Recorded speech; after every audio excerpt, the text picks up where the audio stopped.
It wasn't the phone that woke me at 4:15 in the morning. It was the thud, a heavy, wet sound against the iron gate of my cottage, barely audible over the relentless Pacific Northwest downpour. I didn't panic. I didn't call out. I just pulled on my boots and walked into the storm.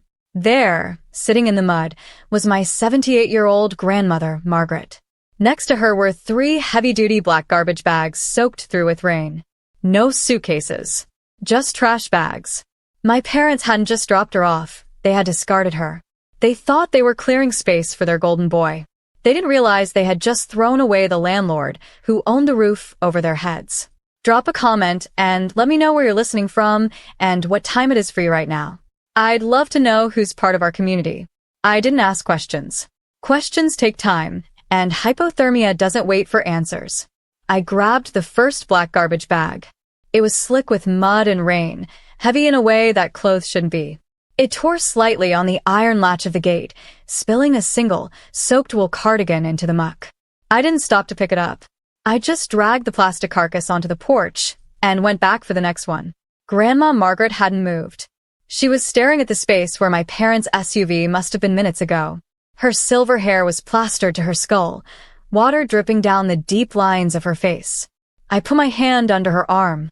She felt brittle, like dried kindling that would snap if I pulled too hard. "Come on," I said. My voice sounded strange in the wind, flat, detached. Inside. She didn't argue. She didn't look at me.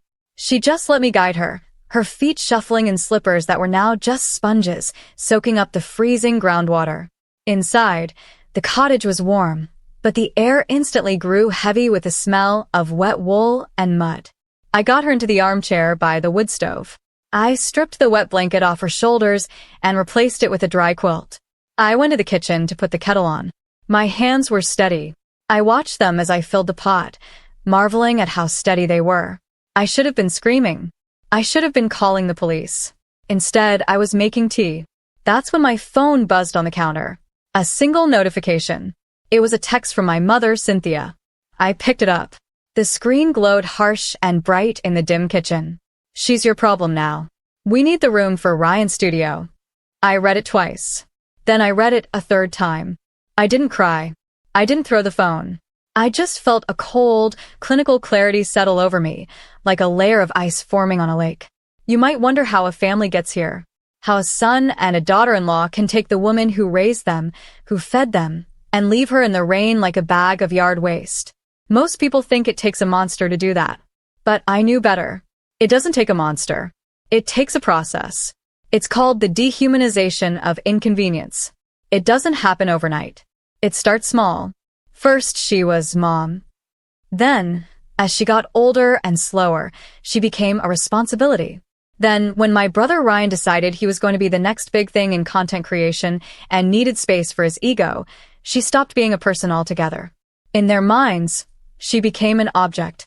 She was an obstacle occupying valuable square footage. She was a fire hazard. She was noise pollution. To dump her at my gate at 4 in the morning, they had to psychologically reclassify her. You don't do that to a human being. You do that to an old sofa that doesn't fit the new aesthetic. They had convinced themselves that erasing her was a logistical necessity, a simple renovation of their lives.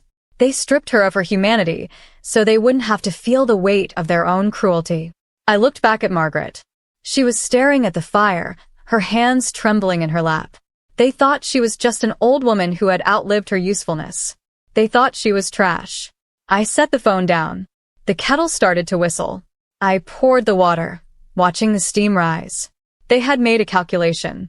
They traded a mother for a studio. They thought the transaction was finished. They had no idea that the bill was about to come due and the interest rate was going to be catastrophic. The sun came up like a bruise, turning the gray rain into a slightly lighter shade of gray. The kitchen was silent except for the ticking of the clock and the sound of Margaret sipping her tea. I sat across from her, watching the steam curl around her face. She looked smaller than I remembered, her frame lost in the oversized quilt. Seeing her like this, discarded and shivering, triggered a memory so sharp it almost cut. I was 12 years old. It was Christmas morning. My brother Ryan had opened a pile of gifts, a new gaming console, a dirt bike, designer sneakers. I sat there with a single, practical sweater and a book. My mother had smiled at me, that tight, dismissive smile she saved for moments when she felt a flicker of guilt she didn't want to acknowledge. "You're so low maintenance, Ashley," she'd said. "You don't need things like Ryan does. You're self-sufficient." That was the moment I realized I was the glass child. They looked right through me to see the golden boy shining behind me. I wasn't a daughter. I was the absence of problems. I was the window pane they wiped clean so they could get a better view of their son. Ryan was the investment. I was the overhead cost they tried to keep minimal. Years later, nothing had changed. They refinanced their home to fund Ryan's crypto mining phase. They dipped into their retirement to build him a recording booth for a podcast that produced 3 episodes and 0 listeners. And now, they had evicted their own mother because Ryan needed a studio to launch his personal brand. I looked at Margaret. She hadn't spoken a word since I brought her inside. She hadn't cried. She hadn't asked why. A lot of people would look at her silence and see weakness. They would see a broken old woman who was too shocked to fight back. They would wonder why she wasn't screaming, why she wasn't calling the police, why she wasn't demanding to be taken back to the home she had lived in for 30 years. But as I watched her set the teacup down with a steady hand, I realized it wasn't weakness. It was the dignity of the discarded. Screaming is what you do when you think the other person cares. You scream to be heard. You fight because you believe the relationship is worth saving. But silence? Silence is what happens when you realize the other side has lost the right to your voice. It is a final, terrifying judgment. By refusing to beg, by refusing to make a scene on that front lawn, she had denied them the satisfaction of seeing her break. She had turned their cruelty into a monologue, refusing to play her part in their drama. She wasn't passively accepting her fate. She was archiving it. She was letting them show exactly who they were, without interruption. It was a test, and they had failed it so completely that words were no longer necessary. She finally looked up at me. Her eyes were clear, stripped of any illusion. "Do you have a dry towel?" she asked. Her voice was raspy but firm. "My hair is still damp." "I'll get one," I said. "And Ashley," she added, stopping me as I stood up. "Don't call them. Not yet." "I wasn't going to call," I said, feeling the cold anger solidify in my chest. "I'm going over there. I need to get your pills. And I want to see their faces." She nodded once slowly. She didn't try to stop me. She knew what had to happen. She just took another sip of tea, wrapped the quilt tighter, and waited. The waiting was the scariest part. It was the quiet accumulation of interest on a debt my parents didn't even know they owed. I drove to my parents' house in a state of hyperfocus. The rain had stopped, leaving the roads slick and black, reflecting the gray sky. I wasn't going there to beg. I wasn't going there to scream. I was going on a reconnaissance mission. I needed to confirm what I already knew, that there was no remorse. I needed to see it with my own eyes to fully unlock the part of me that was capable of what came next. I pulled into the driveway. It wasn't empty. It wasn't somber. It was a construction site. A white van was parked near the garage. 2 guys in blue coveralls were hauling a pristine, white leather sofa out of the back. My father, Jeffrey, was standing on the porch, pointing at the doorframe, directing the traffic. He didn't look like a man who had just abandoned his mother in a storm. He looked like a man who was finally getting his man cave. I walked up the steps. He saw me, and for a split second, his expression faltered, not with guilt, but with annoyance. Like I was a scheduling error. "Ashley," he said, wiping his hands on his jeans. "We're busy." "I see that," I said. My voice was level. "I came for her heart medication. You didn't pack it in the garbage bags." "It's on the kitchen island," he said, turning back to the movers. "Careful with that angle." I walked past him into the house. Inside, it was chaos. The hallway that led to Grandma's room, the room she had occupied for 15 years, was already stripped bare. The floral wallpaper she loved was half peeled, revealing the drywall underneath. My mother, Cynthia, was in the kitchen, unboxing a high-end espresso machine. She looked up when I entered, her face flushing slightly. "Oh," she said, "you're here." "The pills," I said, grabbing the orange bottles from the counter. "Look, Ashley," she started, her voice taking on that familiar, wheedling tone she used when she wanted to rewrite history. It had to happen. It was a safety issue. She was a fire hazard. Leaving the stove on, forgetting things, we couldn't risk it with the new equipment coming in. The equipment, I repeated. For Ryan's studio, she said, as if that explained everything. He needs a professional environment. He's building a brand. Just then, Ryan walked in. The golden boy. He was wearing noise-canceling headphones around his neck and holding a tablet. He looked at me, then at the pill bottles in my hand. "Hey, Ash," he said, breezing past me to the fridge. "Did you get her settled?" "Good. She's better off with you anyway. You like it quiet. I need the energy in here to be different." He took a sip of bottled water and leaned against the counter, flashing me that grin that had gotten him out of trouble for 26 years. "Honestly, it's a win-win," he said. "I get the square footage for the podcast setup, and you get company. Plus, that room was wasted on her. She just sat there." I looked at him. I looked at my mother, who was now fussing over the espresso machine instructions. I looked at my father through the window, laughing with the movers. There was no guilt. There was no hesitation. They hadn't agonized over this decision. They had simply calculated that Ryan's potential internet fame was worth more than Margaret's life. They had traded a human being for soundproofing foam and a ring light. I felt the final tether snap. The last microscopic thread of obligation I felt toward these people dissolved. "You're right, Ryan," I said. The calm in my voice surprised even me. "It is a win-win." He blinked, expecting a fight. He didn't know what to do with agreement. "Exactly," he said, relaxing. "Glad you get it." I didn't say goodbye. I turned and walked out. I passed my father on the porch. "Don't bring her back," he called after me, almost casually. "We've already repurposed the space." "I won't," I said. I got into my car and locked the doors. My hands were steady on the wheel. They thought they had won. They thought they had successfully purged the inconvenience from their lives. They were celebrating the renovation. They didn't know that the demolition had just begun. Back at the cottage, the silence was different. It wasn't the silence of abandonment anymore. It was the silence of a war room before the strike.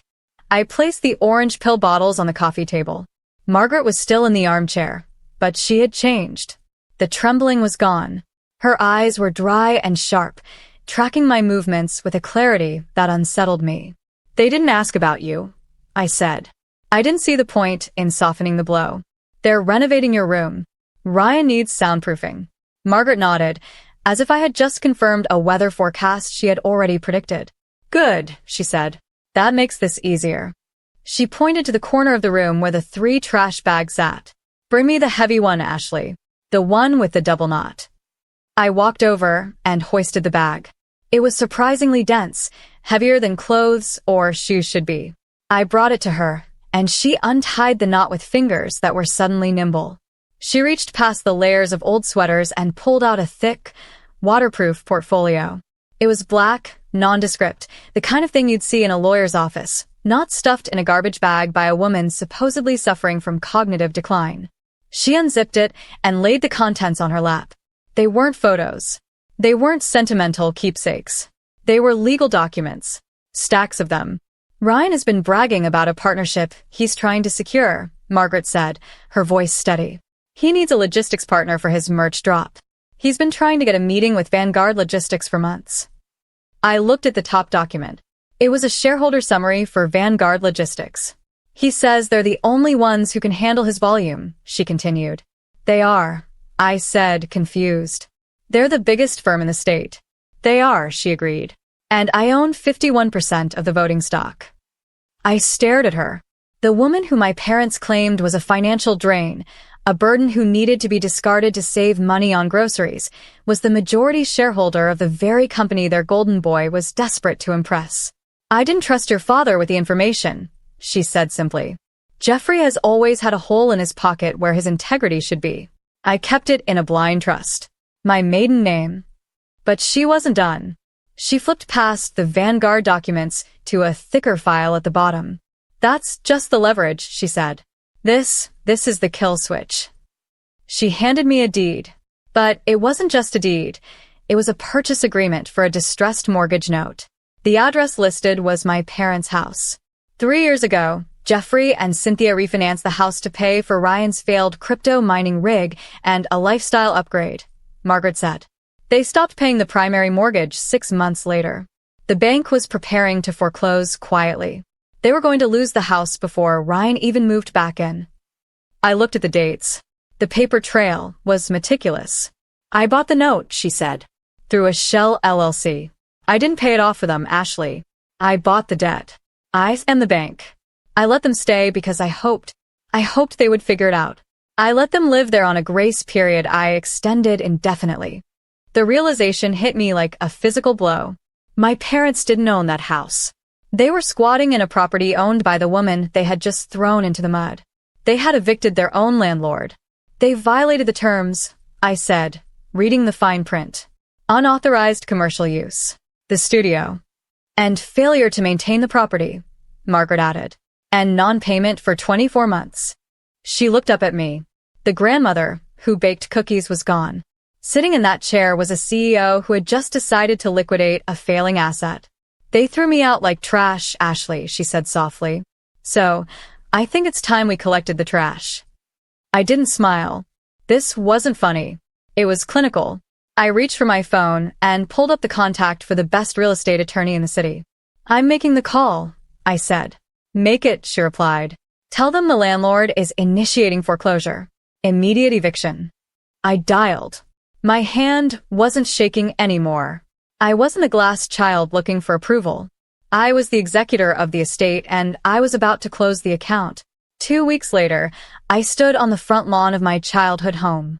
It was a Tuesday night, but the house was lit up like a nightclub. Bass thumped against the windows, vibrating the glass. Cars lined the street. Not family cars, but sleek, rented vehicles belonging to the influencers Ryan had invited to his studio launch party. He was live streaming. I knew because I had the stream open on my phone.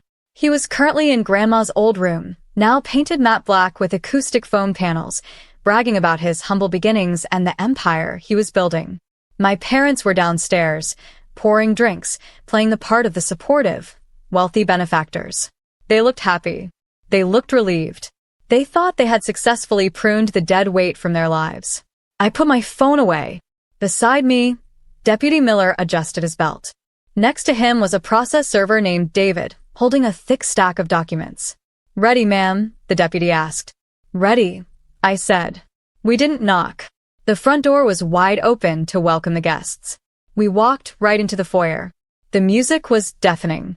People I didn't know were milling around with red plastic cups, treating the house like a public venue.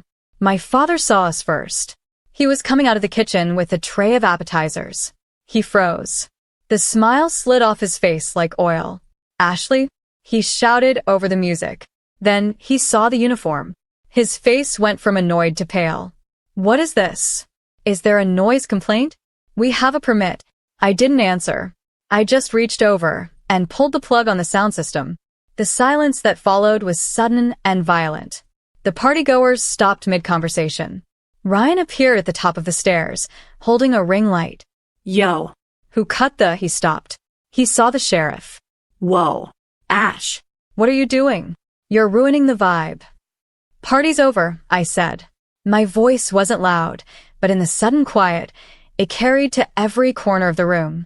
Everyone needs to leave. Now. You can't do that.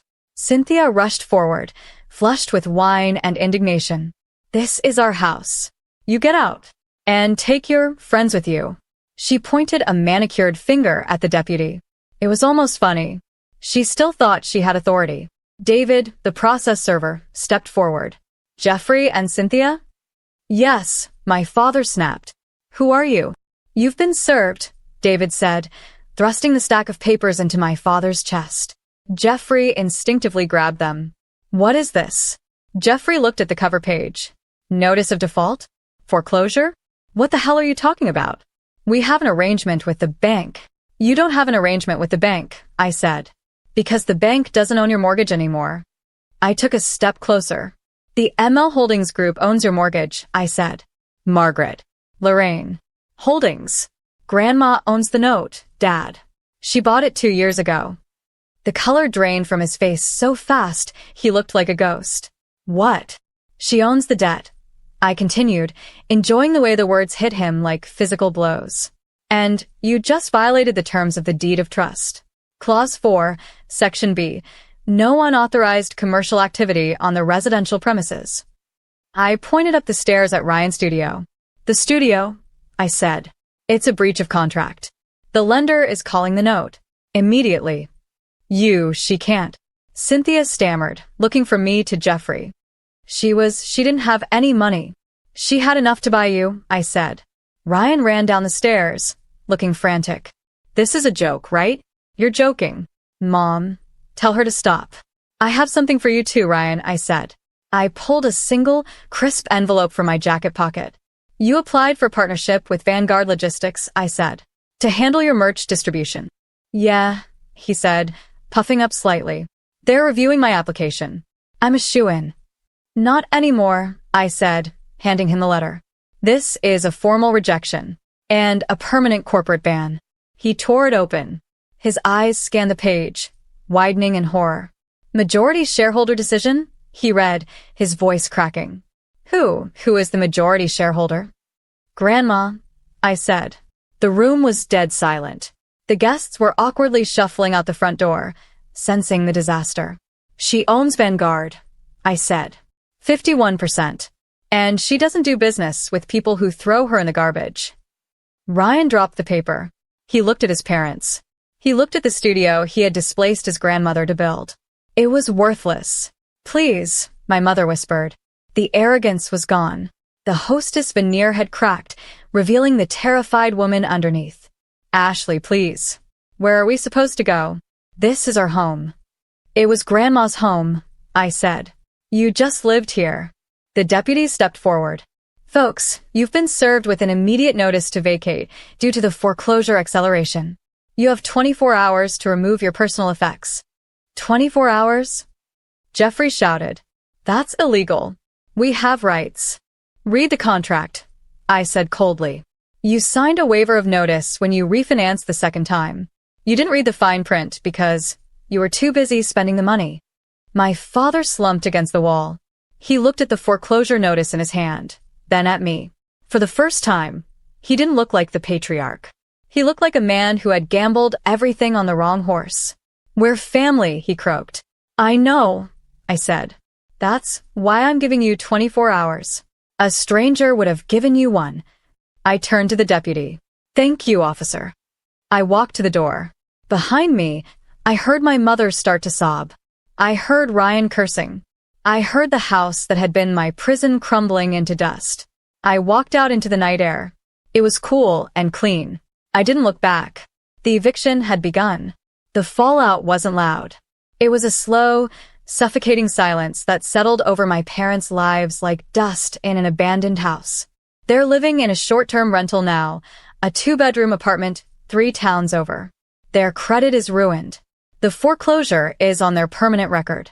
But the financial ruin isn't what broke them. It was the isolation. I released the security footage. I didn't add music. I didn't add commentary. I just uploaded the raw video of my father's SUV idling in the rain at 4:15 in the morning, the trunk popping open, and the two of them leaving an old woman in the mud. I captioned it with one sentence. This is how Jeffrey and Cynthia treat family. The community did the rest. They lost their friends. They lost their standing at the country club. They became pariahs. They walk into the grocery store now, and people turn their carts around. Ryan didn't stick around to help them pick up the pieces.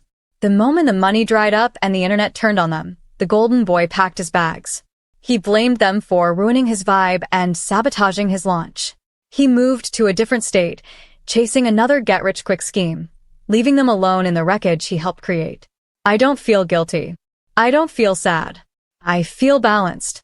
I sat on the porch of the lighthouse cottage, watching the gray clouds finally break apart over the Pacific.